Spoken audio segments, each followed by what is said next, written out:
Magandang umaga.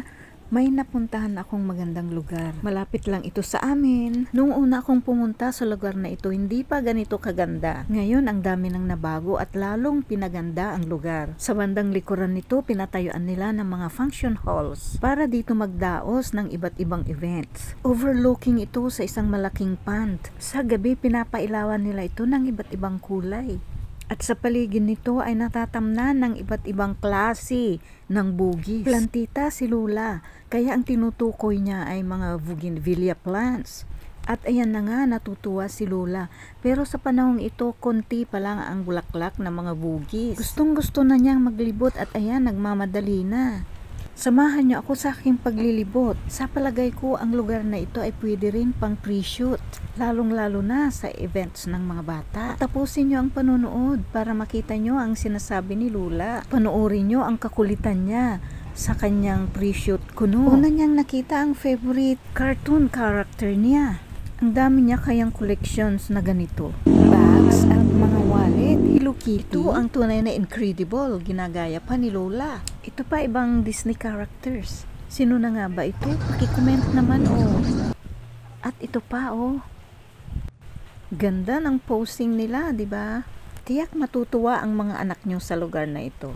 Pero sa lugar na ito, nawindang ang puso ni Lola. Naalala na naman niya ang mga apo niya. Dito kasi sila dati naglalaro. At gustong-gusto ng mga bata pag pinapaikot sila ni Lola. Gaya nito. Dito kasi namin sila dating pinasyal bago sila mag-migrate. Naiiyak na naman si Lola.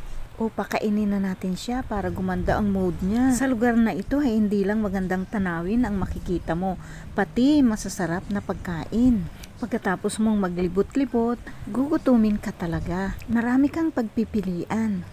Lutong Pinoy, wala nang tatalo pa. Alas 8 pa lang opening nila rito. 7:30 ng umaga, andito na kami.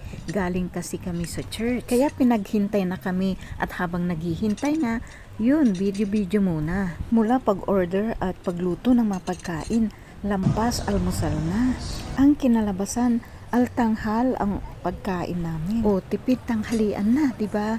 At dahil 4 lang kami, 4 lang din ang order naming menu. Ang per servings nila ay marami, kaya busog na busog ang mga persons.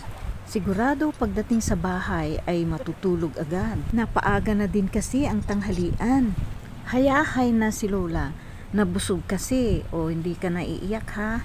Mag-enjoy ka muna sa ganda ng kapaligiran.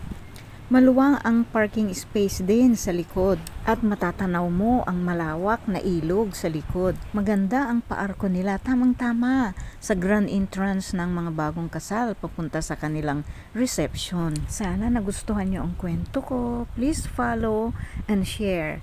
Hanggang sa muli. Bye!